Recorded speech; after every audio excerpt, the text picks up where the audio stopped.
Have you noticed how difficult it is to say goodbye at the end of a Zoom meeting? We end up shouting at each other, rather like that famous scene from the Laurel and Hardy movie. But departures have been the stock in trade for films ever since.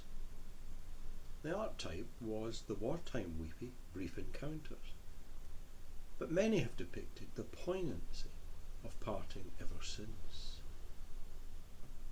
Yet the silver screen can never fully communicate the sadness, even pain, of leave-taking, whether it's at a station, airport, or just our front gardens.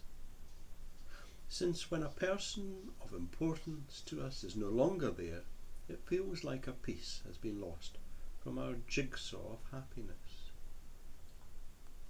Yet from my naval days I remember that departures for the young can also spell moving on, new opportunities, greater adventures. For in the finale of the movie Educating Rita, Frank, her boozy tutor, is leaving for a fresh start in Australia. As he presents Rita with her excellent exam results at the airport departure gate, he says he is leaving a country that's just ending for one that is just beginning. The disciples were very much in that first country prior to Jesus' ascension. They were in looking backwards mode.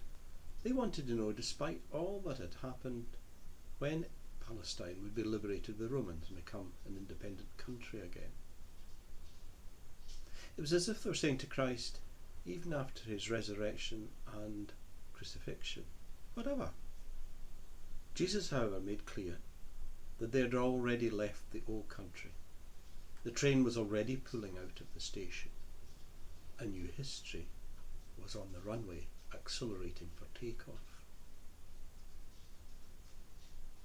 How it was to happen, they could not know. Where they were going was beyond their horizon.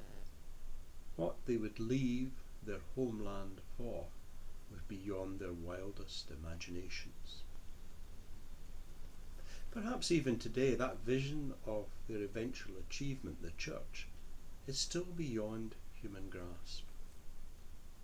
That's not surprising, since we too are always departing, we are always moving on, we are always on the launch pad of a future just beginning. Now that is hard to say in these straitened times. So much seems to be finishing. But like Rita's Frank, with a brilliant past, we too can still find a fresh and hopeful beginning. It will mean leaving the trappings, shackles and fripperies of the familiar behind. We will need to adapt to a new continent opening before us with a spectrum of demands and views and expectations. We'll need to adopt with new ways of worship. It means going to where people are, not where we want to constrain them to be. But if we do travel with the vision, command and surprise of Christ, we will have a novel problem.